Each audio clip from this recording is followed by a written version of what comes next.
Assalamualaikum warahmatullahi wabarakatuh. Selamat pagi semuanya teman-teman. Salam sejahtera bagi kita semuanya ya. Apa kabarnya teman-teman? Eh, Pagi ini kita akan mulai lagi untuk mata kuliah dasar manajemen dan bisnis. Topik yang akan kita bahas itu spesifiknya adalah kita akan bahas mengenai ruang lingkup bisnis. So, apa itu bisnis? Bagaimana dengan ruang lingkupnya dan juga apa namanya mengenai tahap-tahap evolusi bisnis seperti apa dan juga mungkin kalau mungkin teman-teman pernah dengar yang namanya revolusi industri 4.0 apa nanti akan saya jelaskan secara lebih detail gitu ya. Oke, oke teman-teman kita mulai lebih detailnya seperti apa itu ruang lingkup bisnis. Oke, akan saya share screen di sini.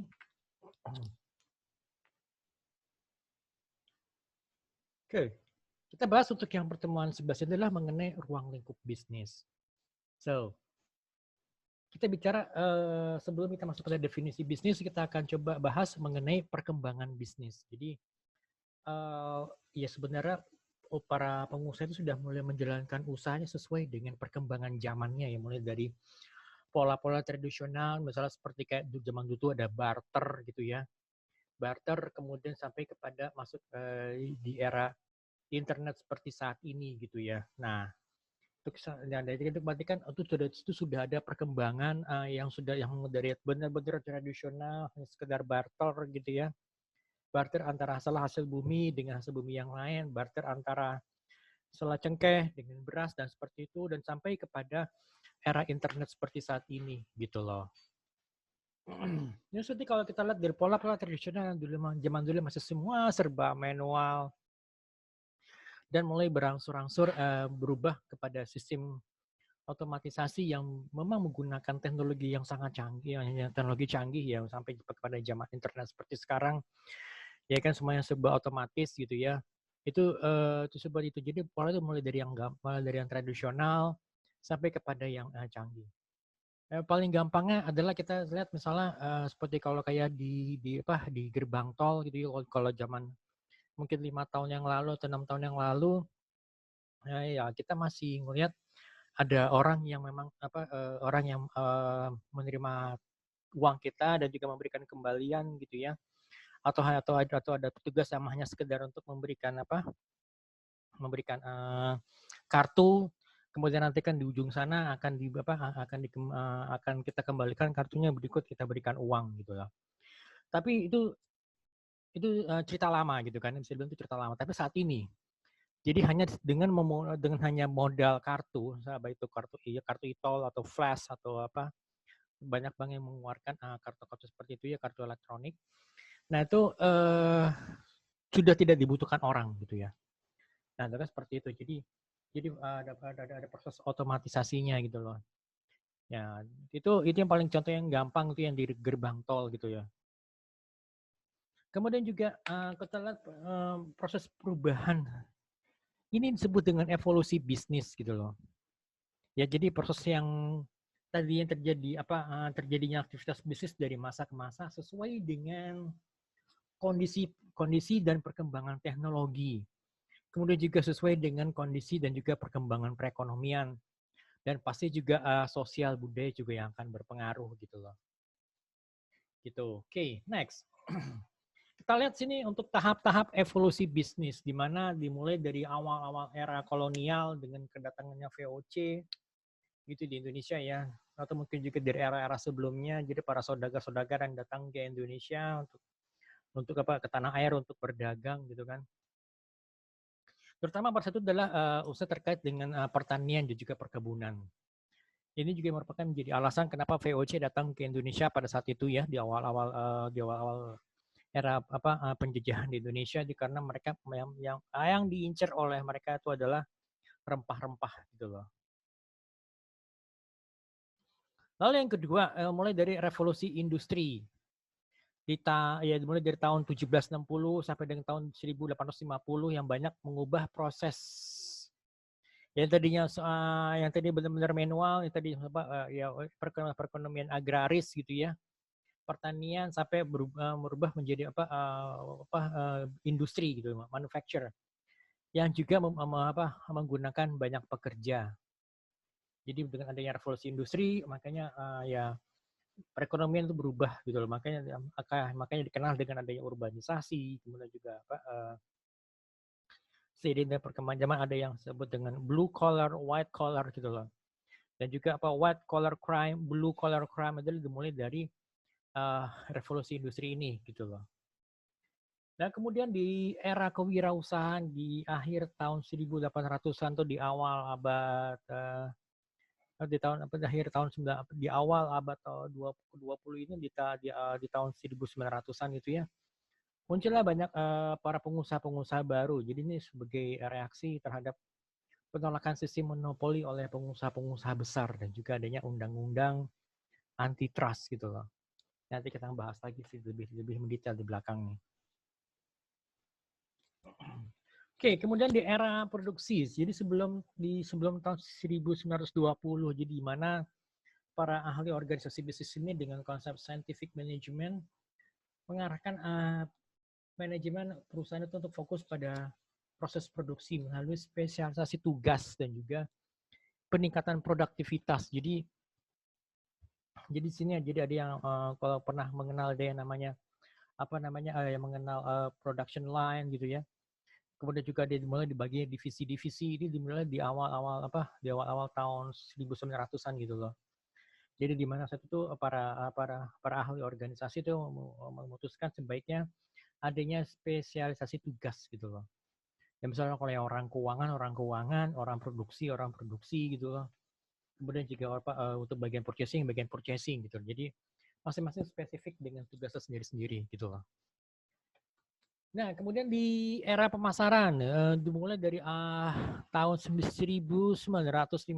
Jadi sejak di selesainya Perang Dunia Kedua di akhir tahun 1945 yang ditandai dengan dijatuhkannya bom di Hiroshima dan Nagasaki. Ini di Agustus di awal-awal bulan Agustus tahun 1945. Setelah itu perang dunia kedua selesai, itu Jepang menyatakan menyerah pada sekutu. Ya setelah itu juga ditandai dengan ada berakhir perang dunia kedua dan itu perekonomian mulai bangkit berkembang gitu loh. Nah sejak tahun 1950 ini dimulai masuknya era pemasaran. Jadi berkembang filosofi bisnis baru jadi berupa konsep pemasaran yang membentuk ya adanya kesadaran, preferensi serta mulai diperhatikannya selera konsumen, kebutuhan konsumen dan juga didasarkan kepada keinginan konsumen dan juga perusahaan bisa berusaha untuk menyediakannya gitu loh. Ya walaupun juga mulai dari production concept, kemudian mulai dari production concept, produk konsep sampai kepada marketing konsep sekarang ini gitu loh. Mungkin kalau teman-teman pernah dengar ada istilah yang disebutkan oleh yang dikatakan oleh Henry Ford itu jadi pendiri pabrik mobil Ford, dia mengatakan bahwa you can pick any colors you want as long it is black gitu loh. Kamu boleh pilih warna mobil apa saja selama warnanya hitam gitu loh. Itu di sebelum eranya. Kemudian dimasuk di era sejak era pemasaran, mulailah muncul beberapa warna-warna kendaraan yang disesuaikan dengan kebutuhan konsumen gitu loh. Nah, kemudian masuk di era global, dimulainya era globalisasi. Adanya perdagangan bebas gitu ya. Di awal-awal tahun 1980-an dunia usaha itu merambah ke berbagai belahan dunia dengan adanya kemudahan transportasi dan juga dimulainya kemajuan teknologi itu ditandai dengan adanya kemajuan teknologi di bidang IT, sistem informasi, kemudian juga production dan juga semakin efisiennya sistem distribusi dan juga pembiayaan internasional. Ini yang sangat mendukung terjadinya perdagangan antar negara gitu kan, dan juga akhirnya mendorong adanya perdagangan bebas gitu loh. Nah, kemudian juga di era informasi di tahun-tahun 1990-an, jadi karena semakin tingginya penggunaan internet yang semakin memudahkan perdagangan di semua sektor perekonomian dan juga sektor jasa. Dan juga menjadi sarana yang mudah dan cepat untuk dalam proses bisnis to bisnis jadi B2B gitu kan ya. karena didukungnya oleh teknologi, pertama untuk teknologi dimulai teknologi internet sudah mulai berevolusi, sudah mulai banyak digunakan di dunia bisnis gitu kan. Nah kemudian ini yang mendorong perdagangan, jadi dimulai adanya inisiatif perdagangan bebas pada saat itu. Oke, tadi kita sedikit membahas mengenai revolusi industri. Kita lihat apa sih revolusi industri itu?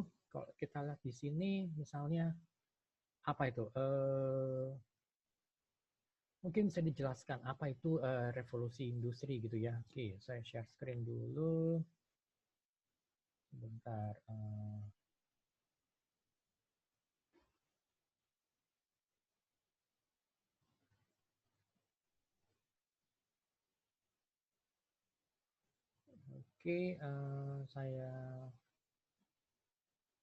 Oke, kita lihat dulu sebentar. Ini saya masuk ke sini. Here we go. Apa itu revolusi industri? Oke, kita lihat.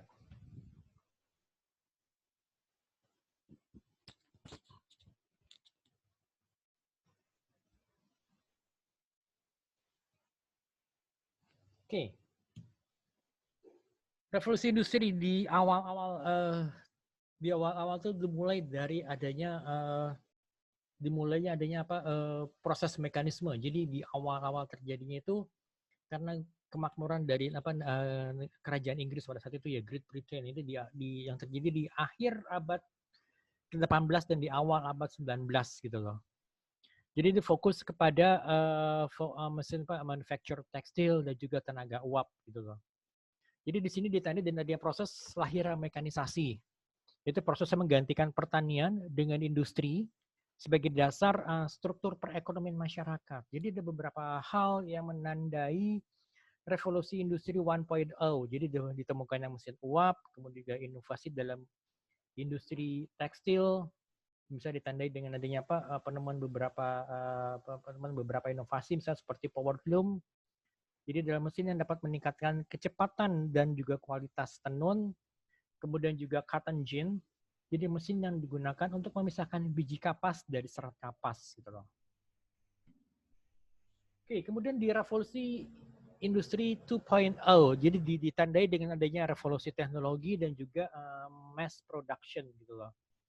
Ini dimulai di awal abad 19 sampai dengan awal Perang Dunia Pertama. Jadi yang terjadi di Eropa itu dari tahun 1914 sampai dengan 1918 gitu loh. Nah, revolusi ini membawa kemajuan yang besar pada bidang pertanian, manufacture, dan juga transportasi yang dimulai dari tetap dimulai dari Inggris, kemudian sampai menyebar ke beberapa negara Eropa dan juga ke Amerika. Nah, penyebab utama terjadinya revolusi industri yang kedua itu adalah karena tersedianya sumber alam yang melimpah, sumber daya alam yang melimpah, terutama dari negara-negara jajahan yang di Asia ataupun di Afrika, ya gitu kan. Kalau kita tahu pada kan Inggris itu menjajah beberapa banyak negara kan, yang sekarang akhirnya tergabung ke dalam Commonwealth. Jadi negara-negara persemakmuran. Itu adalah negara-negara yang dulunya pernah dijajah di Inggris, misalnya seperti kayak Australia, kemudian juga Malaysia, Selandia Baru, kemudian juga India, Kanada, dan juga beberapa negara-negara yang lain gitu loh. Nah, itu di Asia itu sangat tersedia banyak sumber daya alam, terutama juga misalnya kayak di Indonesia yang pada saat itu yang VJ datang ke Indonesia yang sebenarnya tujuan awal adalah yang menurut kita adalah mereka mengandam berdagang, tapi ternyata mereka memonopoli perdagangan dan juga mereka memonopoli mengambil dengan paksa sumber-sumber daya alam di Indonesia, dan akhirnya juga ya akhirnya kita udah mulai dijajah di saat itu kan. Nah, itu dari Belanda. Kemudian juga di Prancis juga mereka menjajah beberapa negara-negara di Afrika gitu kan. Nah itu karena apa? Karena karena mereka mendapatkan sumber daya alam di situ. Kemudian juga pasokan tenaga kerja yang melimpah. Ya baik dari baik dari di Eropanya sendiri maupun juga yang mereka dapatkan misalnya dari mana? Dari negara-negara jajahan mereka gitu loh. Kemudian juga kebijakan pemerintah yang kuat gitu loh. Dan juga ditemukan beberapa sumber daya yang baru terutama di negara-negara jajahan ya. Misalnya seperti kayak minyak bumi, batu bara waktu itu juga ya. Kemudian juga dibangunnya jalur kereta api. Dan juga sudah dimulai penemuan-penemuan gitu loh, inovasi-inovasi yang baru gitu loh. Nah, beberapa penemuan yang kita tahu misalnya seperti apa? Infrastruktur jalan. Ya gitu kan. Kalau kalian tahu misalnya pada saat itu kita dijajah oleh Belanda, itu memang ada banyak sekali infrastruktur peninggalan misalnya seperti jalur kereta api, kemudian juga jalan. Misalnya kalau kalian tahu jalan apa yang di Jalan Dendels gitu ya, itu juga merupakan peninggalan dari penjajahan Belanda. Jadi yang mereka bangun adalah infrastruktur jalan dulu. Karena apa? Karena itu infrastruktur ini sangat mendukung kegiatan perekonomian gitu loh. Kemudian juga kapal uap, kereta api, dan juga mobil pertama yang diproduksi massal itu Ford T gitu loh. Kemudian juga teknologi komunikasi. Jadi seperti di Amerika itu, jadi kereta api itu mendorong pertumbuhan mesin telegraf gitu loh. Nah, oke, kita lihat. Kemudian di revolusi industri yang ketiga itu disebut juga dengan digital revolution. Jadi mengacu kepada kemajuan teknologi di mana terjadinya pergeseran dari analog menjadi digital gitu loh. Makanya kenapa di sini revolusi industri ketiga ini disebut dengan digital revolution gitu loh. Nah, era ini dimulai di tahun 1980 dan terus berlanjut hingga sekarang. Nah, kalau menurut sosiolog Inggris, revolusi industri ketiga ini merupakan proses pemampatan ruang dan waktu. Jadi di masa ini ruang dan waktu tuh akan semakin terkompresi, akan semakin tidak berjarak antara ruang dan waktu gitu loh. Revolusi ini juga yang telah menyatukan keduanya, yaitu ruang dan waktu dan mengusung sisi kekinian, real time, gitu kan. Nah, kemudian sisi negatifnya juga ada sebenarnya untuk revolusi industri yang ketiga ini, yaitu teknologi itu mendorong pabrik dan mesin industri untuk supaya teknologi itu lebih memilih mesin dibandingkan manusia gitu loh. Ya, apalagi misalnya kayak mesin itu mempunyai kemampuan berproduksi berkali-kali lipat gitu kan. Misalnya mereka mesin ini bisa bekerja 3 shift dalam satu hari, sedangkan kalau manusia itu kan berbeda. Manusia itu kan dibatasi 8 jam sehari gitu kan kerja. Kalaupun salah dia akan bekerja lebih dari 8 jam berarti kan akan masuk hitungan lembur gitu. Apalagi kalau misalnya lembur di hari biasa gitu kan. Lembur di hari biasa misalnya dari hari Senin sampai Jumat gitu. Itu berbeda dengan misalnya uang lembur pada weekend atau hari-hari libur atau bahkan juga pada hari-hari libur nasional atau lembur akan dibayar beda. Nah, seperti itu. Nah, ya kan? Jadi apa? Jadi konsekuensinya apa? Jadi adanya pengurangan tenaga kerja manusia yang ini udah nggak bisa dihindari lagi gitu loh. Ya kan apalagi misalkan kalau karyawan itu kan Pak, ya kan misalnya suatu misalnya seperti buruh gitu kan, mereka mau meminta kenaikan upah setiap tahun gitu loh. Nah, kemudian kita lihat ada beberapa breakthrough yang bisa kita lihat di sini ya. Breakthrough-nya itu adalah pertama, pergeseran sistem ekonomi. Jadi digital economy sebagai platform global revolusi industri ketiga akan mengubah tatanan sosial ekonomi dunia. Ini sudah kita rasakan sekarang ya. Penemuan internet yang kemudian dilanjutkan perkembangan teknologi menjadi IoT atau IoT atau sering juga disebut dengan Internet of Things. Jadi sebagai menjadi bukti perubahan besar yang akan segera terjadi dan sudah terjadi saat ini gitu loh. Lalu yang kedua, renewed energy. Nah, ini revolusi industri yang ketiga ini dengan teknologi digital akan mendorong kebutuhan sumber-sumber energi sebagai salah satu komponen dasar ya. Jadi mayoritas energi yang digunakan itu saat ini kan berasal dari fossil fuel kan, atau minyak bumi.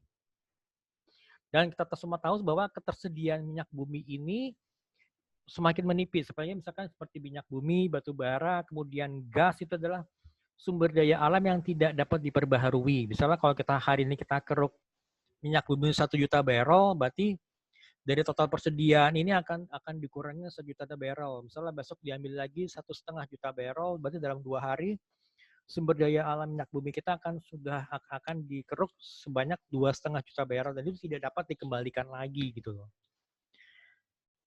Nah, kemudian ada beberapa energi alternatif seperti energi yang terbarukan, contohnya matahari, angin, hidro, panas geothermal, biomass, kemudian juga gelombang laut dan juga gelombang pasang surut ini yang dapat dimanfaatkan sebagai energi yang terbarukan. Ada beberapa teknologi di era revolusi industri ketiga yang kita tahu, ya, penemuan-penemuan seperti internet yang saat ini kita sudah pakai sehari-hari dan sudah menjadi kebutuhan yang tidak bisa dipisahkan dari kita gitu kan saat ini, apalagi dalam masa pandemi.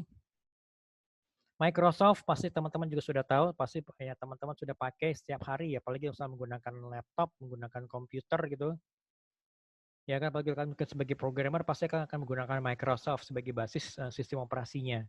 Kemudian Apple, ya kan, yang kalau mungkin yang menggunakan komputer Mac atau kalau menggunakan handphone Apple atau kalau menggunakan iPod, ya kan, itu semua adalah basisnya menggunakan Apple hardware gitu. Google sebagai search engine gitu juga, Facebook sebagai sosial media, YouTube dan juga smartphone gitu loh. Oke.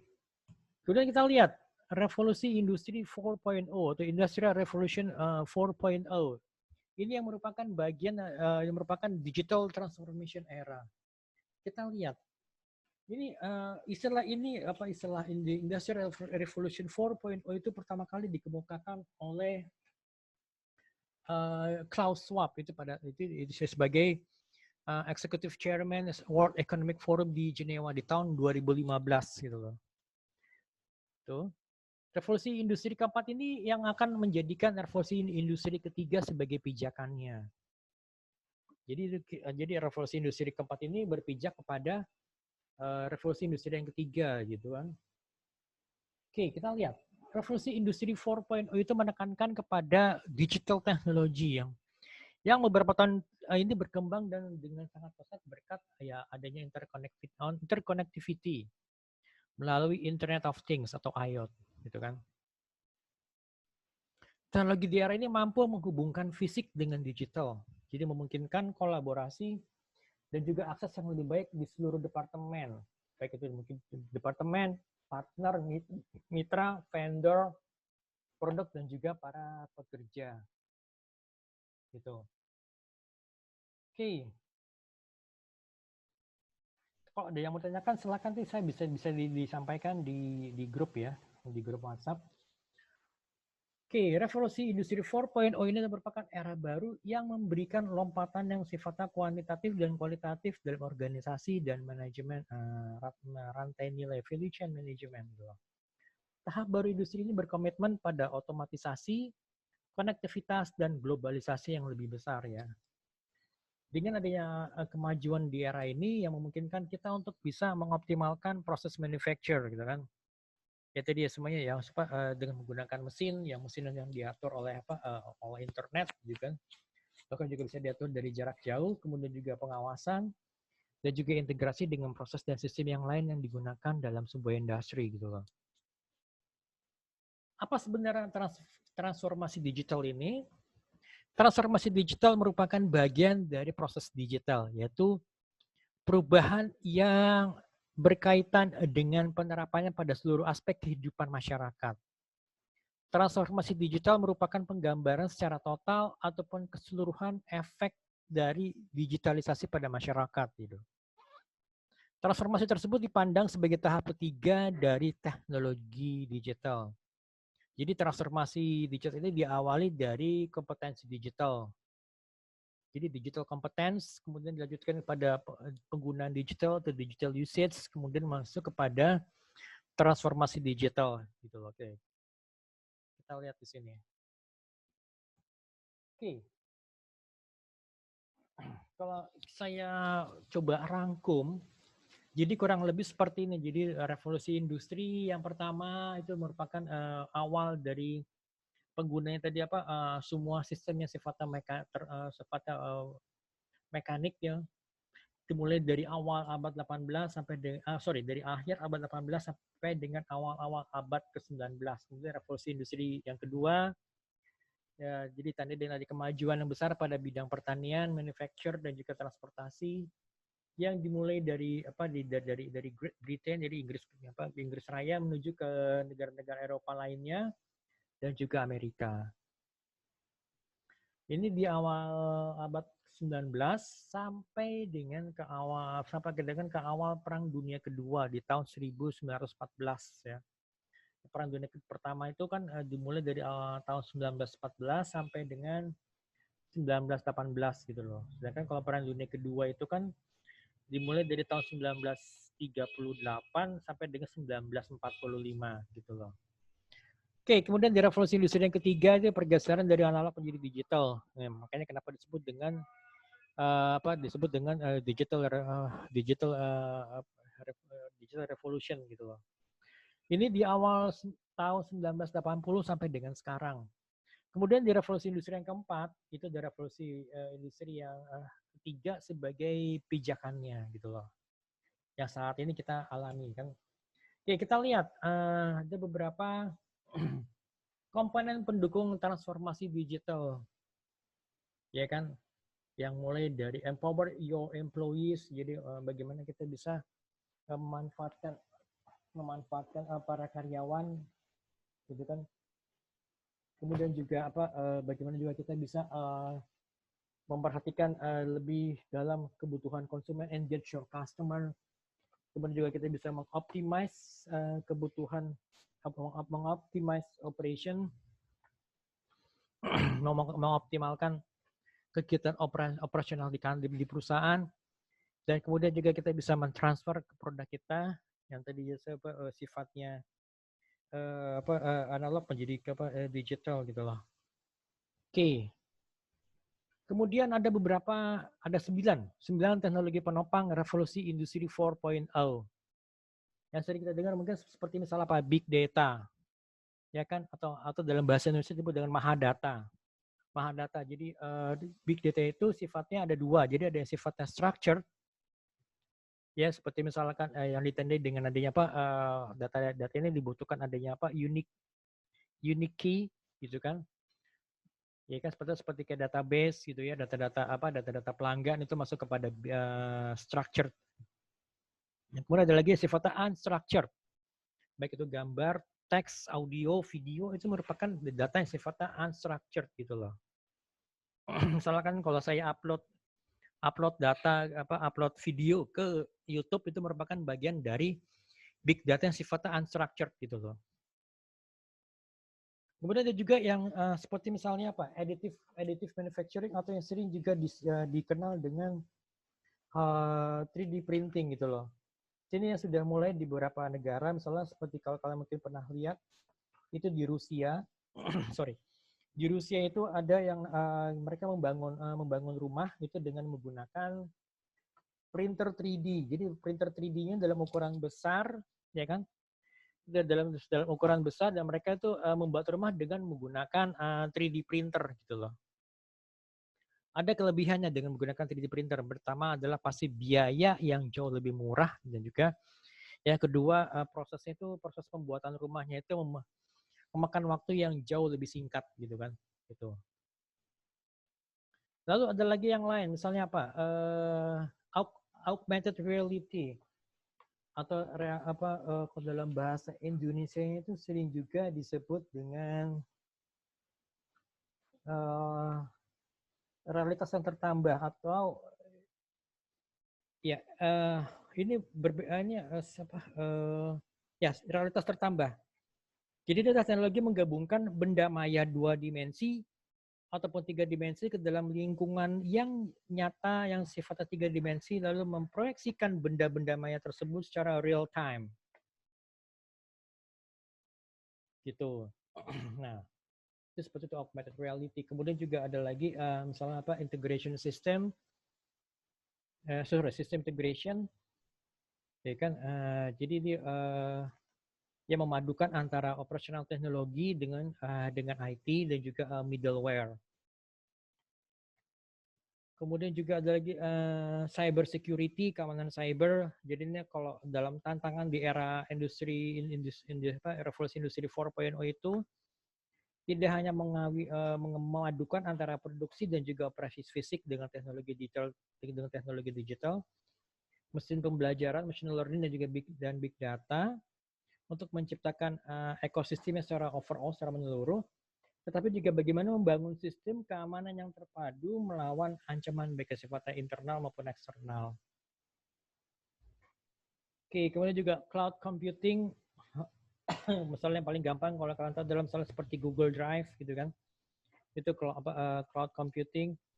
Kemudian juga ada lagi artificial intelligence gitu ya. Artificial intelligence itu apa yang maksud dengan artificial intelligence atau kecerdasan buatan? Nah, kalau menurut Profesor Andrew Ng itu di tahun 2016 dari Stanford University yang menyatakan bahwa artificial intelligence itu adalah merupakan the new electricity. Jadi kecerdasan buatan merupakan listrik yang baru. Nah, analogi ini menggambarkan besarnya dampak artificial intelligence pada bisnis dan masyarakat yang diperkirakan terjadi di tahun-tahun yang akan datang. Bahkan sekarang kita udah mulai merasakan gitu kan artificial intelligence gitu loh. Ya kan, jadi kecerdasan buatan.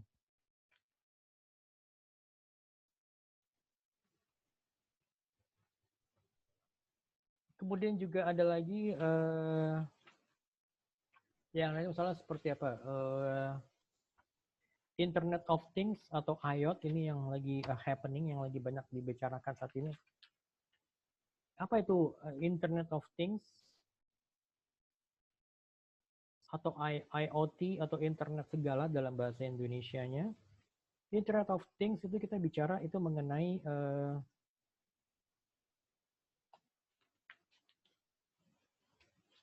sebentar. Jadi kita itu bicara mengenai teknologi yang mengkoneksikan beragam benda ke dalam media internet. Jadi sehingga kita sebagai user bisa mengambil informasi dari benda-benda yang ada ini tiap saat gitu loh. Ya, jadi definisi dari Internet of Things atau juga sering disebut juga internet untuk segala itu adalah membuat suatu objek memiliki kemampuan untuk mentransfer data melalui jaringan tanpa memerlukan interaksi manusia ke manusia atau manusia ke komputer. Jadi ya mereka bisa misalnya antara laptop dengan printer itu mereka dua peripheralnya bisa saling terkoneksi, bisa saling berkomunikasi tanpa adanya campur tangan kita, gitu loh. Ya tentunya yang harus kita nyalakan dulu, laptop kita nyalakan, printer kita nyalakan, nanti kemudian mereka akan bisa saling berkomunikasi satu dan lain bisa saling mengenal. Jadi kita bisa melakukan instalasi printer tanpa kita harus dengan kita cukup hanya menyalakan laptop dan juga printernya dan that's it gitu loh. Mereka akan bekerja sendiri gitu loh.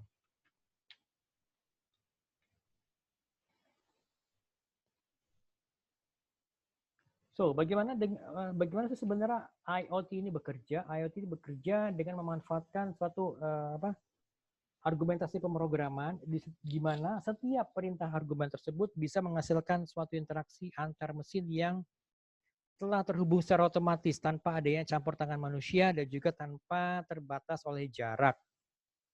Di sini peran internet menjadi penghubung antara benda-benda pintar. Jadi bagaimana semua benda-benda ini bisa terhubung ya karena adanya internet gitu loh. Sedangkan peran manusia adalah sebagai pengatur dan juga sebagai pengawas dari benda-benda pintar yang bekerja secara langsung tersebut gitu loh. Oke, itu sekilas mengenai beberapa teknologi yang menopang industri 4.0. Oke, juga ada big data. Sebentar. Seperti yang saya jelaskan, big data itu ya atau sering juga disebut dengan mahadata.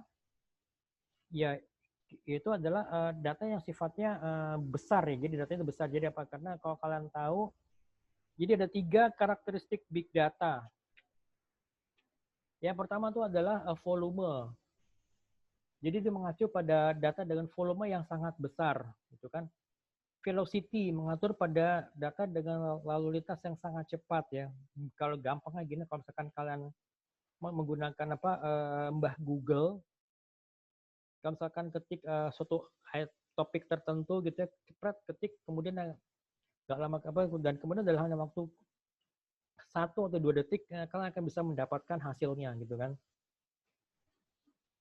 Ya kan, seperti kebayangkan misalkan kalau kalian saya kasih topik tertentu gitu ya, saya minta kalian untuk mencari, misalnya mencari di perpustakaan atau mencari di toko buku atau cari di sumber-sumber yang lain, dari clipping, dari Kompas atau bahkan di perpustakaan nasional, kan membutuhkan waktu yang jauh lebih lama dibandingkan kalau kalian hanya simply dengan mengetik topik yang saya kasih di Mbah Google gitu loh.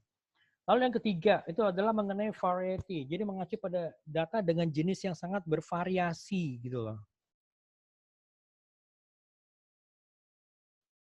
Nah itu mengenai big data. Kemudian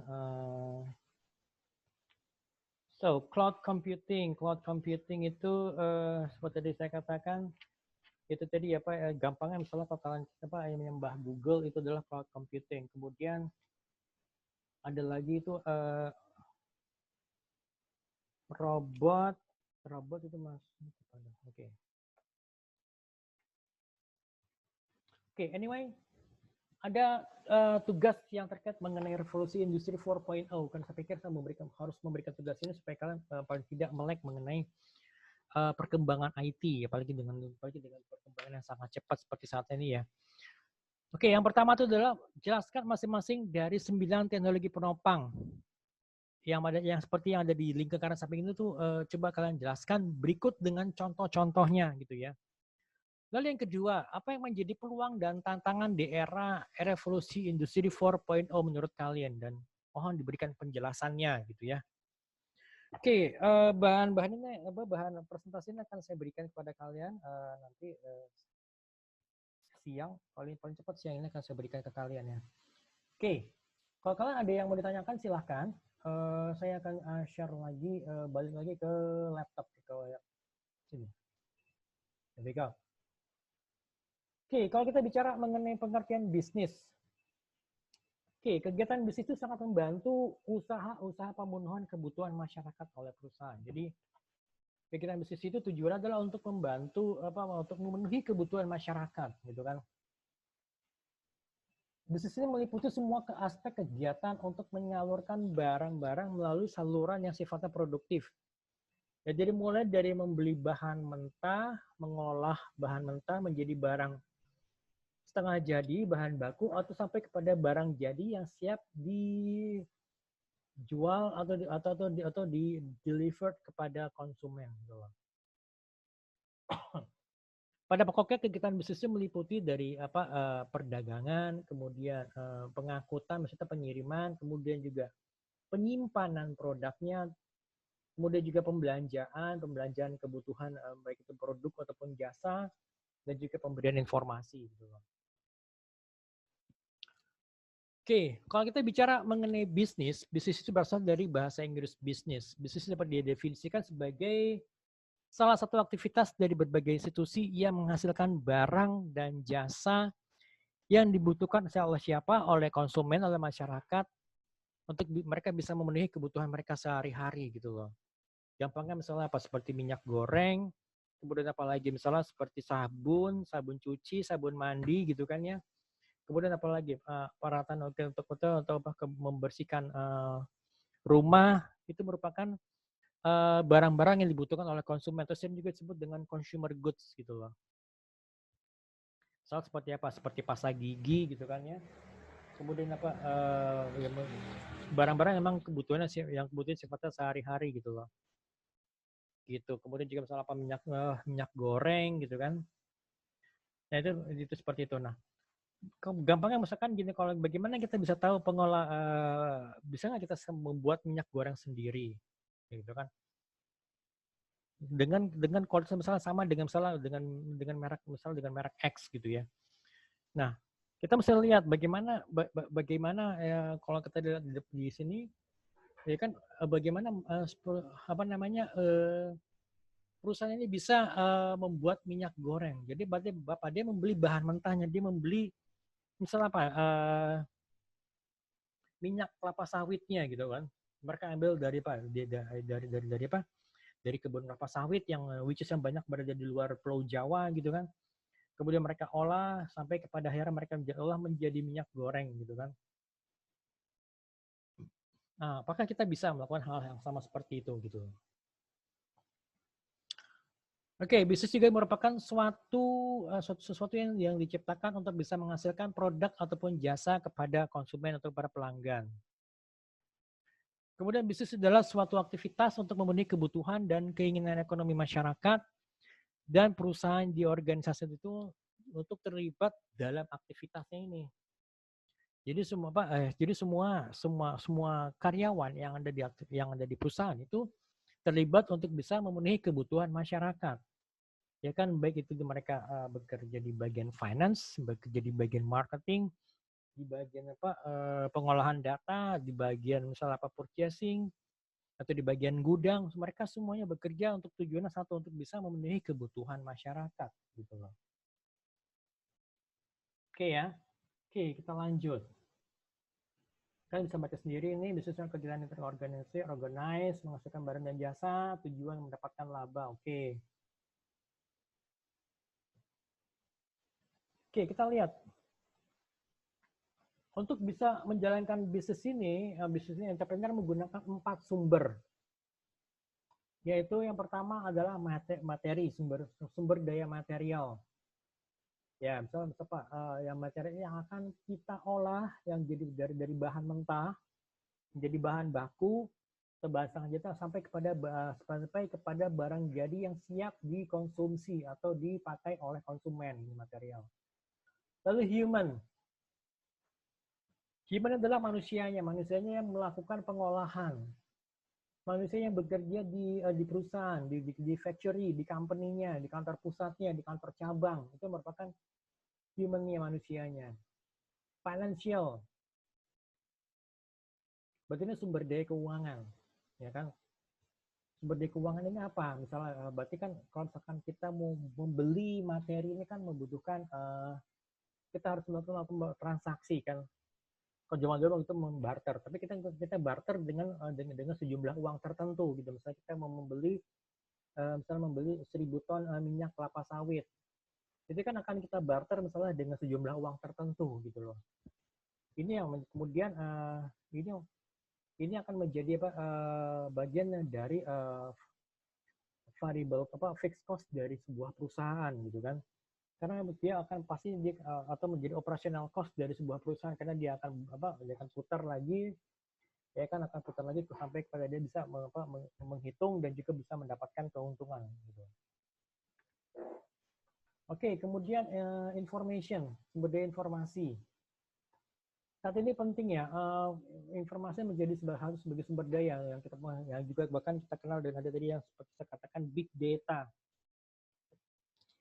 Kenapa? Karena kita perlu melakukan pengolahan data, ya kan, kita mengumpulkan data dari lapangan dan kemudian data ini kita olah menjadi informasi gitu loh. Informasi yang kita berikan kepada para pengambil keputusan, ya kan. Top level manajemen pada saat mereka mau mengambil keputusan, mereka membutuhkan informasi yang dapat mendukung mereka untuk bisa mengambil keputusan gitu loh. Makanya di sini ada 4 sumber daya yang perlu diperhatikan, yang dibutuhkan dari sebuah perusahaan. Itu sumber daya material, sumber daya manusianya, sumber daya financial, dan juga sumber daya informasi gitu loh. Oke. Adanya beragam sejumlah unsur penting dalam definisi bisnis. Oke, yang pertama, bisnis itu merupakan segala aktivitas, berarti beraneka ragam aktivitas, baik itu dari produksi, distribusi, konsumsi, dan juga beragam aktivitas lain yang berkaitan dengan aktivitas yang di atas. Misalnya contohnya apa? Transportasi, pembelian, dan juga yang lain-lainnya gitu ya. Ya, transportasi, pembelian, pembayaran gitu kan ya, misalnya pembayaran pada konsumen, pembayaran kepada supplier gitu kan. Kemudian juga ya ada proses tawar menawar, bargaining, masuk kepada sumber aktivitas yang lainnya. Lalu yang kedua, institusi, badan ataupun lembaga atau organisasi yang merupakan sekumpulan faktor produksi yang terdiri dari tanah, tenaga kerja, modal, dan juga pemimpin yang menghasilkan barang dan jasa. Misalnya perusahaan, rumah sakit, sekolah, dan juga beragam organisasi lainnya gitu. Lalu bisnis juga itu definisi adalah menghasilkan barang dan jasa yang berarti adanya output dari institusi, baik itu barang sifatnya tangible, berwujud, ya, dapat dipegang, dapat dilihat, maupun juga sifatnya tidak berwujud gitu loh. Barang berwujud itu dihasilkan oleh perusahaan, sedangkan barang yang tidak berwujud yang baik berupa saran, pendapat, service, buah pikiran dihasilkan oleh institusi seperti pendidikan, kesehatan gitu ya. Kemudian juga jasa pengacara dan juga jasa-jasa lainnya gitu loh. Misal jasa penerjemah, jasa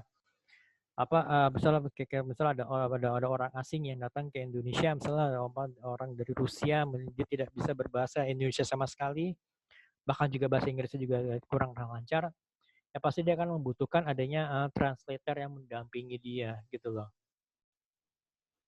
Bisnis ini diperlukan untuk kehidupan masyarakat, berarti memiliki manfaat bagi kehidupan masyarakat, seperti menghasilkan barang dengan beragam jenis barang, kemudian juga yang bisa meningkatkan kesehatan ataupun meningkatkan pendidikan dari beragam lapisan masyarakat gitu ya.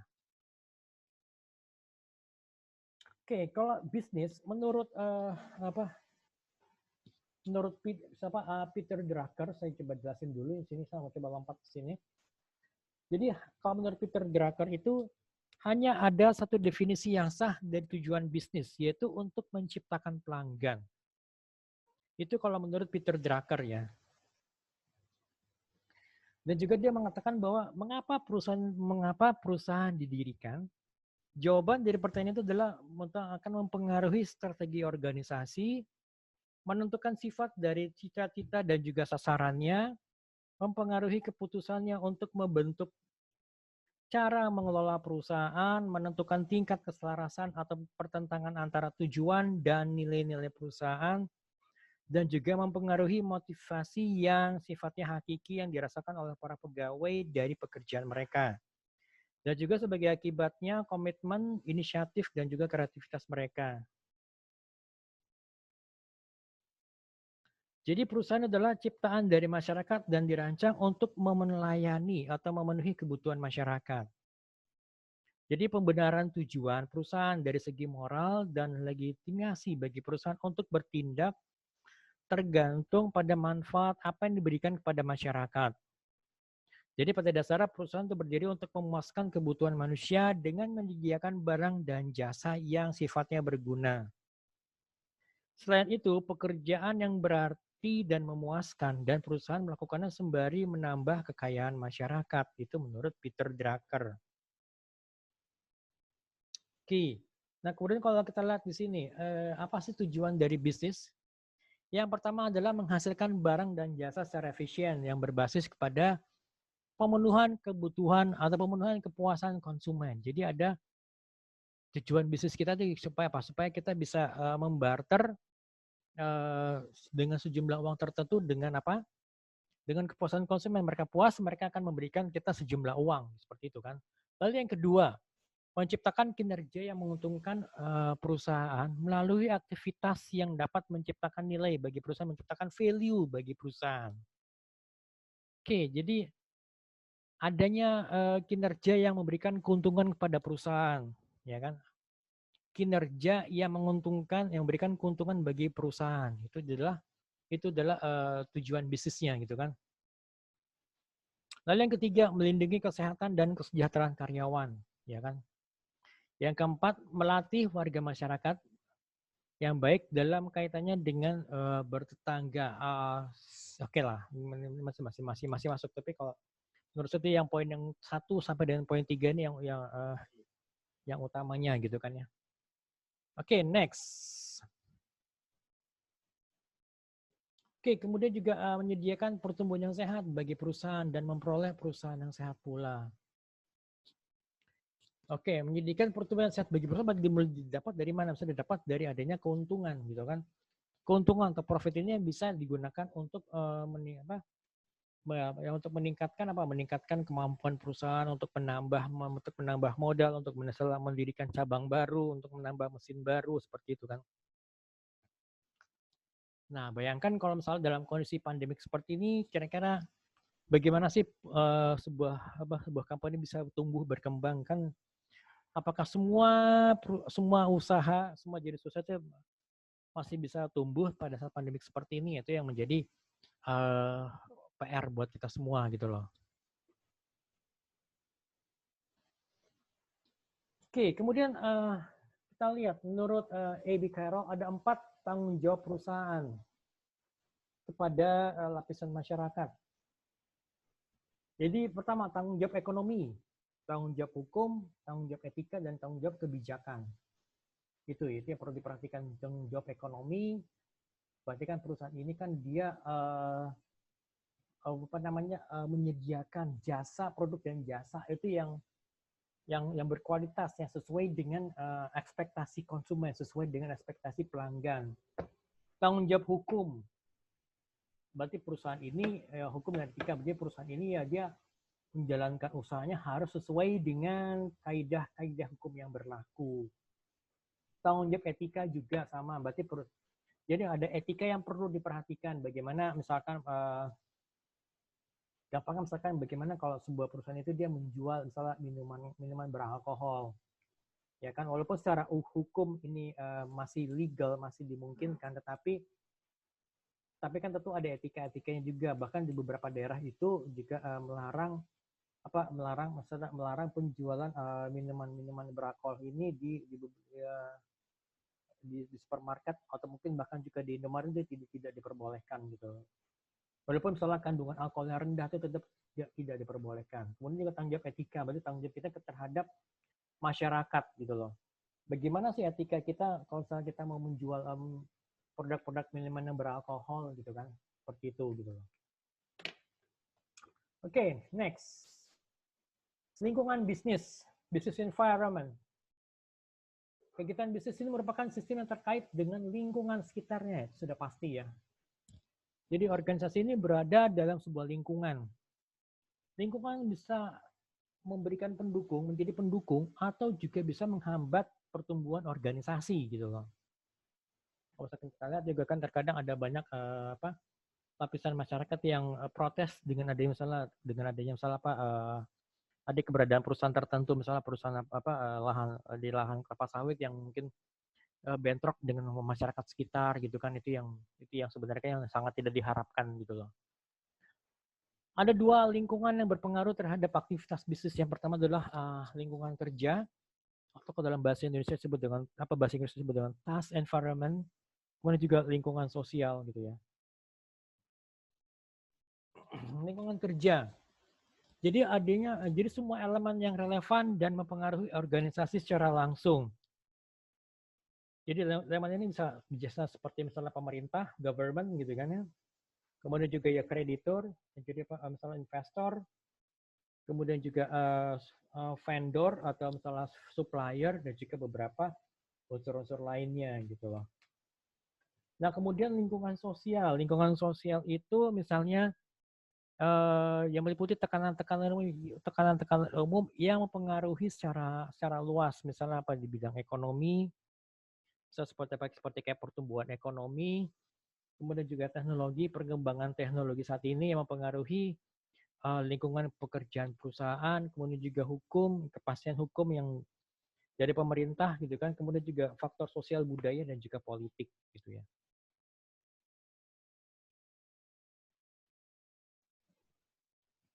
Oke, kita lihat secara lebih detail. Organisasi bisnis berada dalam satu lingkungan bisnis yang mempengaruhi aktivitas bisnisnya. Jadi suatu organisasi itu, kalau kita lihat di sini itu jadi berada di lingkungan yang memang ada banyak faktor-faktor yang mempengaruhi aktivitas bisnis mereka. Mulai dari lingkungan ekonomi, kemudian juga dari lingkungan teknologi, kemudian juga lingkungan sosial budaya, lingkungan politik dan juga legal gitu, hukum gitu. Oke, kita akan lihat satu persatu di sini.